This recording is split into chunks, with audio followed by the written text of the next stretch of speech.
Bismillahirrahmanirrahim. Assalamualaikum warahmatullahi wabarakatuh. Bapak-bapak, ibu-ibu, mas-mas, mbak-mbak, khususnya adik-adikku sekalian yang dirahmati Allah dimanapun Anda berada. Kembali di Iip Channel bersama saya, Iip Wijayanto. Kali ini kita akan membahas tema tanda-tanda kamu mulai mengendalikan hidup mantan. Ya. Jadi meskipun berjauhan, meskipun tidak pernah ketemu lagi, meskipun tidak pernah berkomunikasi lagi, tapi kekuatan yang ada pada diri kita tanpa kita sadari, tanpa mantan sadari, mulai mengendalikan hidup mantan. Artinya, apa yang kita inginkan, itulah yang terjadi pada hidup mantan. Kenapa demikian? Ada dua sebabnya.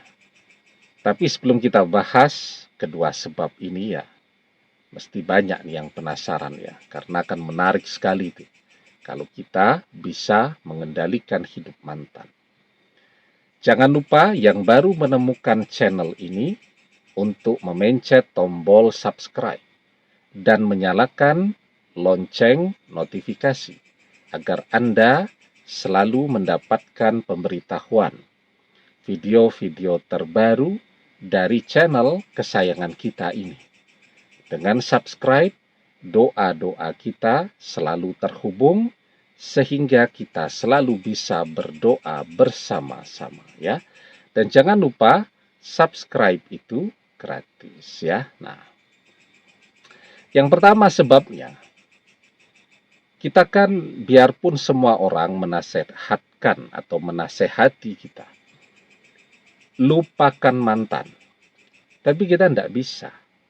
Kita masih teruskan membayangkan, menghayalkan mantan.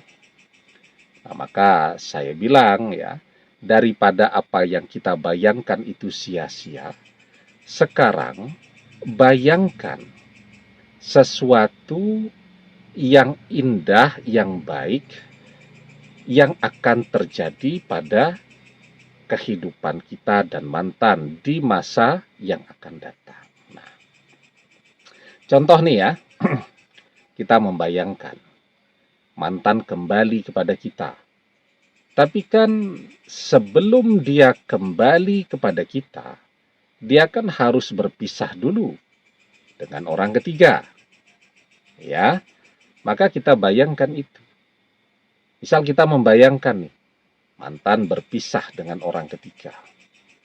Kita bayangkan itu. Kemudian tiba-tiba ada temannya mantan atau sahabatnya mantan ketemu kita di jalan. Dia cerita bahwa mantan sudah pisah dengan orang ketiga. Atau pada saat kita mengintip media sosial mantan, kita melihat ternyata mantan memposting bahwa dia sudah berpisah dengan orang ketiga. Nah, jadi separuh dari apa yang kita bayangkan itu, mantan kembali kepada kita, tetapi sebelum dia kembali, dia berpisah terlebih dahulu dengan orang ketiga. Itu mulai kejadian. Artinya, kita sudah mulai mengendalikan kehidupan mantan, tentu dengan izin Allah. Kenapa demikian? Kita bisa mengendalikan kehidupan mantan, karena apa yang kita bayangkan, apa yang kita pikirkan, juga tanpa kita sadari, kita melamun, kita menghayalkan mantan pisah dengan orang ketiga itu tanpa kita sadari juga adalah doa. Idza tamanna ahadukum falyaksir, fa innama yas'alu rabbahu azza wa jalla.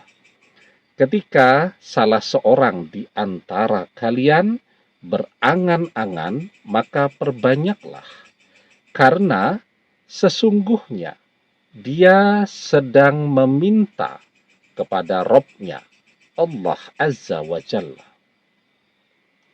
Jadi di dalam hadis ini dijelaskan perbanyaklah, maksudnya perbanyak berangan-angan yang baik-baik. Ya. Nah, itu sebab yang pertama. Karena pikiran kita berdoa. Sebabnya yang kedua, mantan kan mengkhianati kita demi orang ketiga. Mantan sudah menzolimi kita. Doa orang yang terzolimi itu adalah doa yang mustajab. Dakwatul mazlumi mustajabah. Wa in kana fajiran fafujuruhu ala nafsih. Doa orang yang terzolimi itu adalah doa yang mustajab. Apapun itu ya, yang dia doakan untuk orang yang sudah menzoliminya, insya Allah akan kejadian. Nah, seharusnya kita berdoanya yang bagus-bagus, tapi kan banyak di antara kita yang berdoa agar mantan sekarang bangkrut. Kemudian pada saat kita mengintip media sosial mantan sedang bertanya kepada teman-teman di media sosialnya, siapa yang buka lowongan pekerjaan karena dia sekarang menganggur, tidak punya pekerjaan, ya, artinya kan doa kita terkabul. Kalau doa kita terkabul, artinya kita sudah mulai mengendalikan kehidupan mantan. Bahkan banyak tuh yang kemudian menyesal, kasihan, karena kan kalau orang sayang itu kan cinta juga kasihan kan. Pada saat dia sedang marah-marahnya, dia berdoa agar mantannya jadi sakit-sakitan dan terkabul. Kan orang zaman sekarang sering tuh ya posting minta didoakan ya oleh teman-teman di media sosial agar cepat sembuh karena sedang sakit-sakitan. Pada saat kita mengintip media sosial mantan, oh benar sekarang mantan jadi sakit-sakitan. Padahal dulu kita kenal betul, mantan ini orangnya sehat betul. Bugar, segar, rajin olahraga, dan seterusnya. Tapi sekarang jadi sakit-sakitan setelah mengkhianati kita. Nah itu menunjukkan bahwa doa-doa kita terkabul, mustajab, dan doa-doa kita mulai mengendalikan hidup mantan. Nah, maka kalau kita mencintai mantan, mulai segera berdoa yang baik-baik agar dia sehat walafiat, agar dia bisa bekerja lagi, agar dia produktif, agar ketika ya dia kembali kepada kita, mantan ini menjadi sebab kebahagiaan kita, melengkapi kebahagiaan kita. Bukan kemudian justru membuat kita jadi repot karena nganggur, tidak punya pekerjaan, tidak punya tabungan, sakit-sakitan pula. Nah, karena itu begitu kita lihat bahwa doa-doa kita mulai mengendalikan hidup mantan, tentu dengan izin Allah, ya, maka segera berdoa yang baik-baik untuk mantan. Demikian, semoga bermanfaat. Wallahu a'lam bissawab, billahi taufik wal hidayah. Assalamualaikum warahmatullahi wabarakatuh.